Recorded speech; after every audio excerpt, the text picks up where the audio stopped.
All right, we talked about FBT, business lunches, fired up question time, as I say. Have a listen to this grab.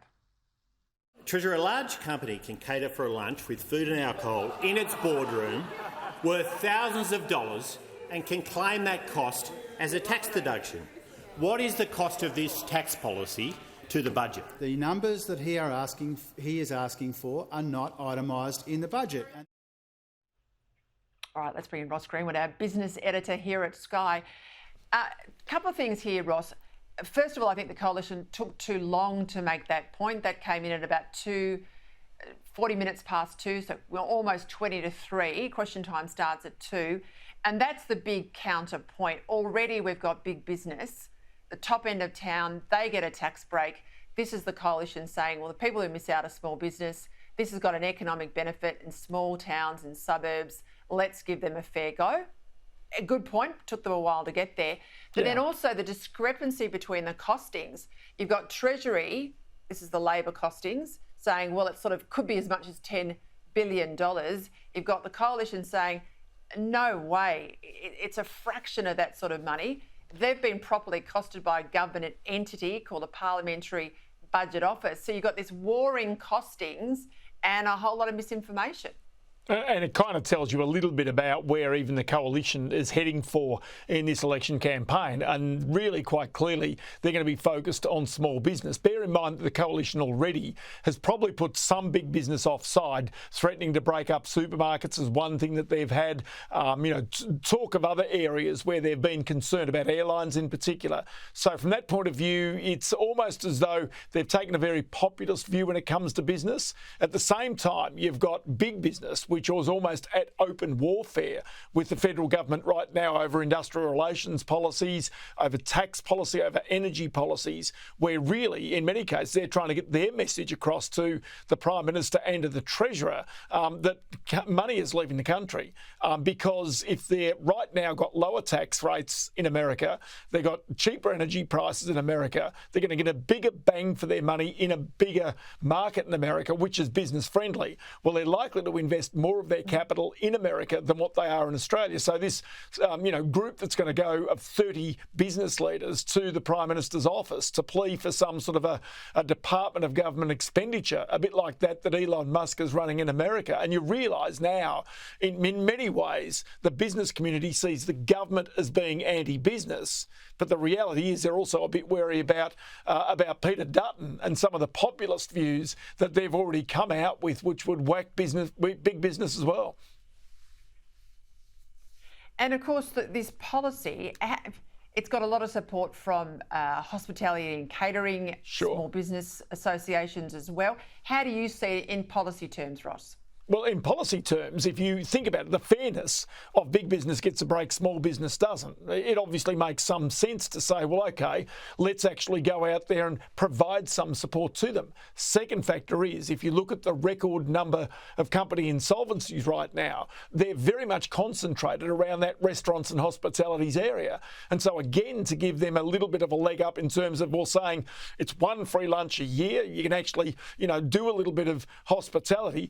To me, suggesting it's $10 billion seems completely off the charts compared with the number of small businesses and businesses overall we have in Australia. So that doesn't seem to actually wash true to me. And then secondarily, remembering that it's got limitations on even claiming alcohol. So from that point of view, there are some handbrakes on it. How you police it, well, that becomes another issue, because whenever government's handing out money, of course, people take it. But as I say, it just shows the government is the coalition is trying to pitch itself very much to that small business area where you've got aspiration. And so from that point of view, it will seem to be very much friendly towards the many Australians who aspire to having their own business or indeed already have one themselves. And, this talk about aspiration and the small business background was something I honed in with Peter Dutton. I learnt things about his family background in our interview that I didn't know, and I think this is where he personally is driving a lot of the attention. We'll talk about that when it goes to air on Thursday. Hey, just on this tariff issue, well, clearly Justin Trudeau has blinked. What can you tell us? What's the latest here? Well, there's a few things that have happened even literally in the last hour or so. So, as you say, Justin Trudeau blinked and agreed to send 10,000 troops to the Canadian-American border to stop the flow of, as Donald Trump calls them, illegal aliens or migrants crossing that border, but also the flow of fentanyl across it. So you're talking about $1.3 billion, and also that Donald Trump is saying that they are permanently stationed there on the border. The same thing would take place on the Mexican-American border, and as a result of this, as Donald Trump assesses the effectiveness of this, there has been a delay of those 25% tariffs for 1 month. Now, on the other side of it, even as we've gone to air, China, the new tariffs that were due there of 10% have now come into place. And so China has hit straight back, and it's got tariffs on US products going into China. And in many cases, these tariffs can be up to 15%. It's a 10% tariff the other way on Chinese goods into America. And so what's happened now is China has hit back with its own trade war on things such as coal, on liquefied natural gas, and on oil in particular, plus some machinery. Now, remember, these are things that Australia produces and sends to China. So if all of a sudden American goods such as gas and coal from America are not competitive, then China could be looking for more of that and potentially more of it from Australia. So in some ways, even though Australia gets wrapped up in this in this trade war, the reality is that we may ultimately be a beneficiary if China no longer gets supplied from America. You are the voice of reason. I've listened to many other commentators almost want to hide under the bed at the idea of this tariff war, and you've got it right there. Absolutely, it could be an opportunity for Australia. Hey, just quickly before we go, we're sort of days away now from this RBA meeting. A lot of speculation we're going to get a cut in the cash rate. I know some of the banks are starting to move. The NAB already has cut its interest rate or fixed interest rate. Give us your latest view here. Are we going to get a cut? Because it's material, I think, to when they call the election. Sure, of course it is. And remember, that one thing that you need to understand is that interest rate movements, either up or down, are like buses. They generally don't come along for a long time, and when they do, it's 2 or 3 at the same time. The Reserve Bank will not want to move interest rates down until they're convinced that they can have perhaps 2 or 3 interest rate falls. And so really, even though you can see the trajectory of inflation, by this time next year, it could be, below 2%. That's the headline rate, because the last 2 quarters have been just 0.2%.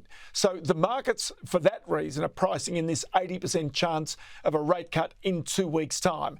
And really, if you're a betting person, you'd say, yep, you'd probably say there is going to be a rate cut. But if there is a rate cut, 2 months' time after that, 3 months' time after that, there's likely to be another one. But with all this trade war sort of zooming around the world right now, you just sense they may be a little bit cautious. And there is an argument for them sitting on their hands. But my gut feel is, if you just look at the raw numbers of inflation coming down in Australia, there is the opportunity to cut interest rates. And really, that would be a bit of a boost to Australia's economy. And quite clearly, the government wants to lay claim for this, for the cuts in interest rates, because they're taking pressure off families. That's the narrative you'll hear from them. But in truth, the reality was it was always going to happen. We will watch with interest. Thank you, Ross.